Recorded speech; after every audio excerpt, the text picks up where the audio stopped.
Et bonjour à tous en ce lundi 12 mai 2025 pour ce petit tour d'actualité de la journée en question Web3. Aujourd'hui, l'article qui m'a le plus tapé dans l'œil, c'est un article du Journal du Coin sur le Bitcoin. Le Salvador empile 7 Bitcoins de plus et défie le FMI. Pourquoi je trouve cet article intéressant? Pour deux choses. Parce que déjà, le Salvador, c'était le premier pays à adopter le Bitcoin en tant que monnaie officielle, qui a dû revenir en arrière. On va faire un petit point de contexte à ce sujet. Et surtout, que c'est une opposition directe entre le monde du Web3 et finalement le monde de la finance traditionnelle. Le Web3 représenté par le Bitcoin et le monde de la finance traditionnelle représenté par le FMI qui ne cesse d'aller en arrière. Alors, petit mise en contexte pour nos amis salvadoriens, qu'est-ce qui s'est passé? Pourquoi ils avaient le Bitcoin comme monnaie officielle? Il faut le savoir que le Salvador, pardon, excusez-moi, le Salvador, le 7 septembre 2021, ils adoptent le Bitcoin comme monnaie légale et ça intervient dans un contexte un peu particulier. Il faut savoir qu'au Salvador, 70% des personnes n'étaient pas bancarisées, c'est-à-dire qu'elles n'avaient pas accès à la finance traditionnelle. Et donc, le Naïb Boukele a décidé d'officialiser le Bitcoin comme monnaie officielle et donc de mettre en place aussi le Chivo Wallet qui permettait donc aux gens de pouvoir s'équiper en Bitcoin et du coup d'avoir accès à la finance. Pas traditionnelle, hein, monde du Web3, mais à la finance quand même. Ça venait aussi dans un contexte où il y a une très forte diaspora salvadorienne et qu'il y a il y a un meilleur transfert du Bitcoin que d'autres monnaies. En tout cas, c'est un peu plus simple de faire un transfert wallet to wallet que de transférer des dollars américains parce que la monnaie officielle du Salvador, au-delà du Bitcoin, c'est le dollar américain. Quand tu n'as pas accès à un compte en banque, tu ne peux pas transférer de dollars américains. Alors que quand tu as un téléphone, tu peux transférer facilement des bitcoins puisqu'il suffit d'avoir un wallet sur ton téléphone. C'est bien plus simple que d'ouvrir un compte en banque. C'est d'ailleurs souvent ce qui est reproché. Et donc du coup, le Salvador avait décidé que le bitcoin serait la monnaie officielle. Voilà, ils ont mis du coup en place un wallet particulier qui était le Chivo Wallet. Il faut savoir qu'il y a eu une adoption qui est assez mitigée en réalité au Salvador, hein, c'est-à-dire ils ont acheté beaucoup de bitcoins, ils en avaient un truc comme 6 millions et quelques, je ne sais plus si on regarde ici Metaplanet, parce que c'est une des news du jour aussi, Metaplanet qui dépasse le Salvador avec 6796 bitcoins, parce qu'ils en ont racheté. Donc on peut certainement voir le nombre de bitcoins détenu par le Salvador. Non, on le verra pas, mais bon, il y en avait voilà, à peu près, il y en avait beaucoup en tout cas. Non, voilà, donc ils en détenaient 6714. Donc c'est une assez grosse réserve, c'est une énorme réserve. On peut le voir ici, 6773.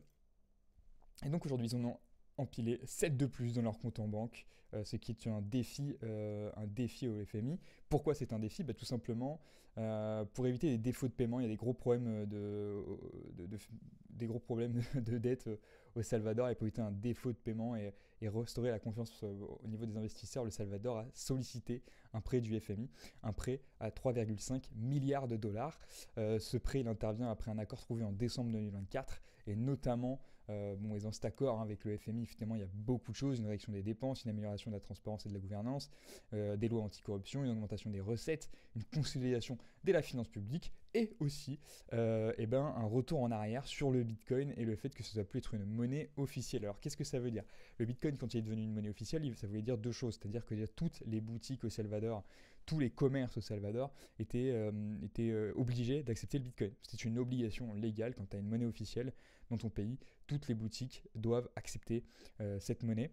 Donc elles étaient toutes obligées d'accepter le Bitcoin. Et aussi ce que tu pouvais faire, c'était payer tes amendes, payer tes impôts depuis en Bitcoin directement. Aujourd'hui, ça c'est plus possible. Tu peux plus payer tes factures en Bitcoin et les boutiques ne sont plus obligées de, d'accepter le Bitcoin. C'est plus une obligation. Cependant, il faut savoir qu'il y a eu un double pied de nez de la part du Salvador et en fait de Naïb Boukele parce que quand ils ont enlevé cette loi, quand ils se sont fait un retour arrière, un premier retour arrière, euh, sur le Bitcoin. Nayib Bukele en a acheté lui-même et là ils ont rempilé 7 Bitcoins de plus, hein, parce que forcément, vu que l'accord il comprenait le fait que le Bitcoin n'était plus la monnaie officielle, mais que s'il devait y aller mollo sur les achats en Bitcoin. Et donc voilà, c'est très très bien. Et oui, il y a aussi la privatisation du Chivo Wallet, hein, qui du coup était un marché public et qu'il devait ne plus l'être. Voilà, ça devait devenir privé, en tout cas au fur et à mesure. C'est assez marrant cette news de revenir en arrière sur ce genre de choses de la part du FMI, parce qu'en fait la finance traditionnelle, on l'a vu avec la semaine dernière, avec le fait que l'ETF de BlackRock qui fonctionne de mieux en mieux, le fait que des institutions comme Metaplanet aujourd'hui sont devenus les plus gros investisseurs de Bitcoin, sont les plus gros détenteurs font partie des plus gros détenteurs de Bitcoin avec certains États.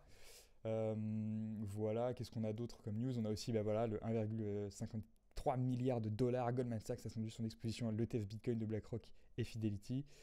Donc voilà, généralement, il y a l'OCC, hein, donc aussi aux États-Unis, l'OCC, l'institution qui permet de réguler les banques, enfin en tout cas en partie de réguler les banques, qui a accepté que les banques traditionnelles de nos amis américains puissent manager l'argent, les cryptos de leurs clients. Voilà, tout ça dans un contexte où de plus en plus le Bitcoin en tout cas est accepté, les crypto-monnaies sont acceptées dans le monde de la finance traditionnelle, pas encore pour le FMI et pour l'Europe, parce que l'Europe commence aussi à mettre des petites lois pour réguler notamment les monnaies autour de l'anonymat. Si vous voulez qu'on en parle, on pourra en faire un petit point. Voilà, c'était tout pour, je pense, ces actus d'aujourd'hui. Pas grand-chose qui se sont passées le 12 mai 2025. J'aime juste bien cette news. Le Salvador qui empile 7 bitcoins de plus et défie le FMI. J'aime beaucoup cette image qu'on peut voir dans ce titre. J'aime vraiment beaucoup ça.